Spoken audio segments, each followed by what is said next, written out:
Welcome to the Toy Library Effect podcast, brought to you by Toy Libraries Australia.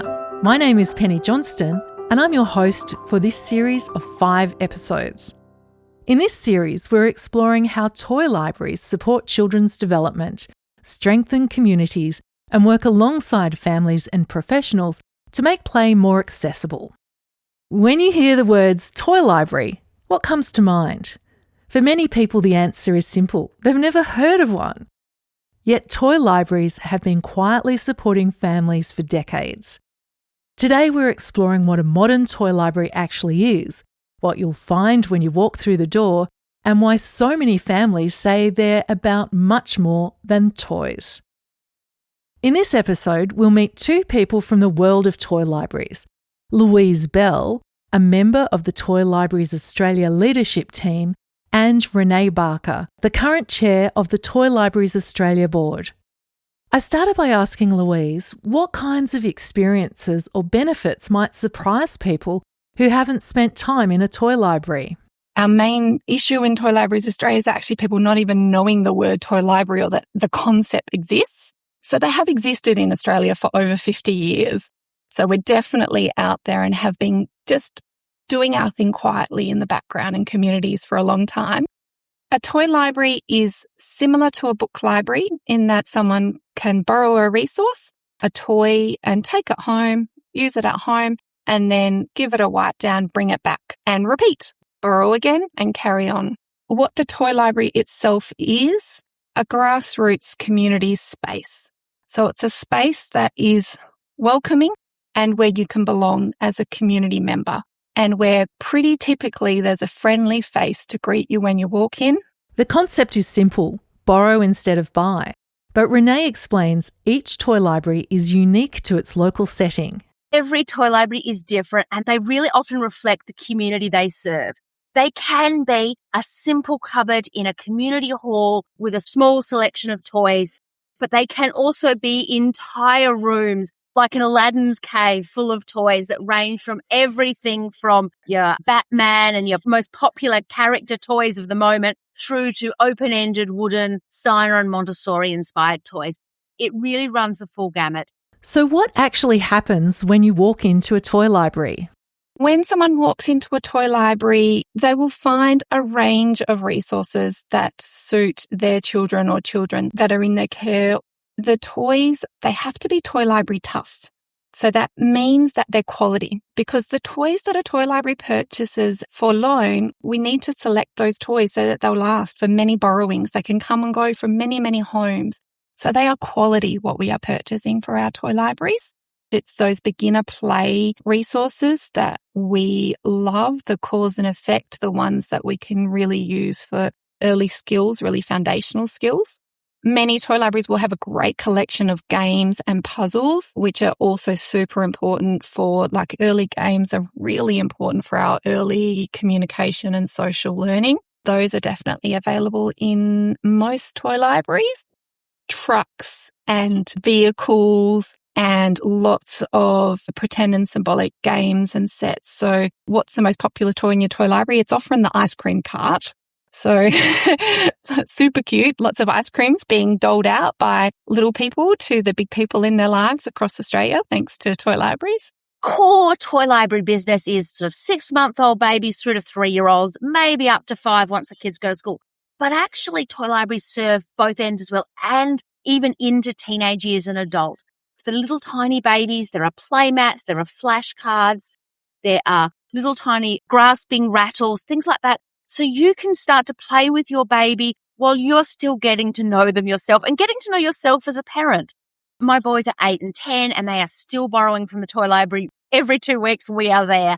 They love the puzzles. They love the games. They also actually still love the play character toys that you think about for 5-year-olds. You can come in, and if your little boy wants to borrow a doll and a truck and a Lego set, he can. And if your little girl wants to borrow a ball set and a kitchen set and a construction set, she can. And if you want to borrow a set of toys that represent your family, you can. The other thing I really find is most toy library communities are really responsive to their members. So if you come in and say, look, we'd love some dolls or some play toys that represent our family, talk to them about that. For many families, the value goes far beyond borrowing toys. Everyone at Toy Libraries Australia just want more people to be able to access a quality toy library. It's really simple. The reason for that is both personal for all of us that have been involved in toy libraries, and also because we are consistently hearing from families who are members of toy libraries the absolute benefits that it brings to them, that it is supporting them during these tough times in terms of cost of living. They are saving money from being part of a toy library. They are feeling more confident in their parenting. But also we're really hearing that consistently through the surveys and the work that we're doing to understand the benefits for members nationally. The joy that happens at home because there's more play at home and there's more child-parent interaction in the play at home. It also really supports the rights of the child in that children can come in and select and choose the toys and their voice is heard. So a toy library provides those resources to support development.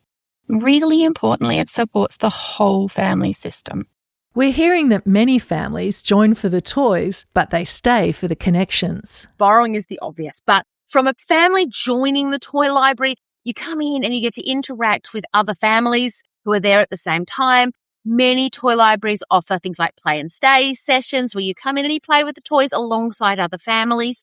Many toy libraries operate where members volunteer as part of their membership to keep the membership fees low and affordable for families.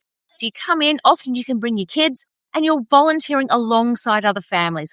Toy libraries also offer something increasingly important for families, a more sustainable way to play. Rather than buying all the toys, you return them all the time. So like a book library, that means that you are not buying one item and it's played with by one or two children.